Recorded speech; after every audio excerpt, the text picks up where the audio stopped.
সিকিউরিটিকে বুঝিয়ে দেওয়া হয়েছে। আর এই যে লাল রঙের বাড়িটা আপনাদের দেখালাম, নিচে সরলানন্দ মহারাজ থাকেন, ওই দিকটা একটা ভাড়ার ঘর, আর এই ওপরটাতে ভক্তবাবা তখন থাকতেন। আর এইটা হচ্ছে রন্ধনশালা, এ রান্নার জায়গাটাও আপনাদেরকে একবার দেখাই। গুরুদেবের এটি হচ্ছেন মা অন্নপূর্ণার স্থান।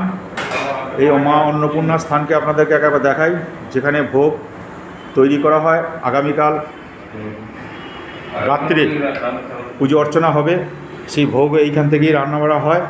মহারাজ এখানে আজকের রান্না বাড়ায় ব্যস্ত আছেন। এই পুরনো জায়গাটার, পুরনো বাড়িটিতে এইখানে হয় ভাড়ার ঘর। একটা জিনিস খুব সুন্দর দেখায় আপনাদের, মা অন্নপূর্ণাকে এইভাবেই উৎসবের সময় সাজিয়ে রাখা হয়। মাঝে একটি ঘট, এটি মহারাজ করবেন।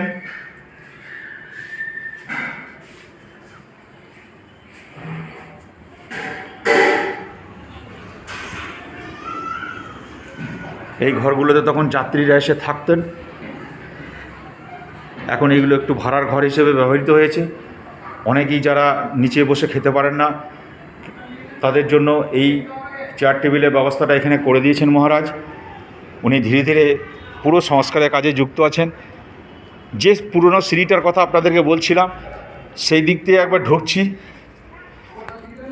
এই দেখুন, এই সেই সিঁড়ি, এই সিঁড়ি দিয়ে গিয়ে উঠে উপরের ছাদ দিয়ে গিয়ে গুরুদেবকে আগে দর্শন করতে হতো।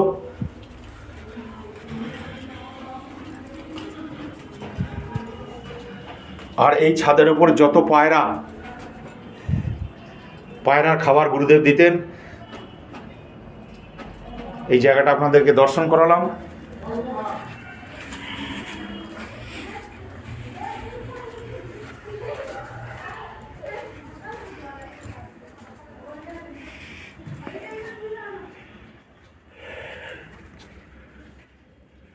এটাও একটা ভাড়ার ঘর। যাই হোক, সামনে উৎসব আসছে, অনেক জিনিসপত্র রাখা রয়েছে।